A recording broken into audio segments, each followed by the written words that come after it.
ο οποίος θα δώσει τον Δημητρίου. Είμαστε στο 11ο λεπτό της αναμέτρησης. Θυμίζουμε ότι το μάτς είναι μια γενική χορηγία της Ελλάς Online, αποκλειστικά από το Gazeta.gr. Έχουν σηκώσει μέχρι στιγμή το φορτίο για την επίθεση του Ιωνικού. Στην επίθεση λοιπόν ο Κισαμικός. Ο Εσόνο έκανε τη σέντρα. Ο κύριος Δήμος σε αυτά τα πρώτα μάτς κατεβάζει λίγο το όριο ηλικίας, είναι στα 22 χρόνια, θέλοντας να δώσει ευκαιρίες για να είναι οι παίκτες πανέτοιμοι σε αυτό το μαραθώνιο. Έχουν αποκτηθεί έμπειροι παίκτες, όπως ο Χρυσάφης.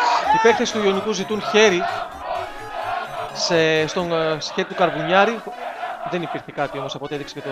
Να κάνει τη ζημιά. Έγινε σέντρα από τον Παραλίκη, χωρίς κάτι ιδιαίτερο. Θα κερδίσει ο Αγουέμ.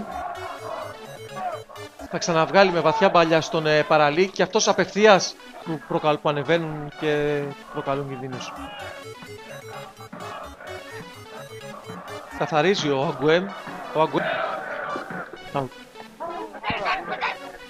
Σκάγαμε και την ευκαιρία του στο 51 λεπτό νωρίτερα.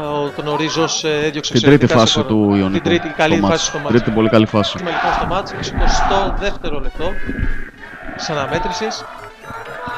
Ο Αγκουέμ, ο οποίος σηκώθηκε, προσπαθεί να βρει κάποιον παίκτη αμαρκάριστο. Να βρει παίκτη ελεύθερο. Αισθάνεται κάπως εγκλωβισμένος και θα βγάλει στα άκρα στον Εσόνο. Ο Εσόνο ξανά στον Χατζηλιόντα. Θα κλέψουν οι παίκτες του Ιωνικού. Νέο λάθος. Ξανά ο Αγκουέμ.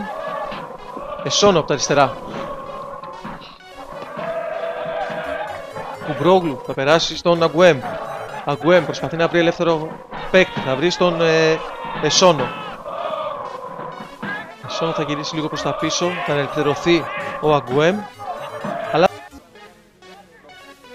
Αγκουέμ θα επιχειρήσει ένα σούτ, η μπάλα γκολ! Γκολ 2-0.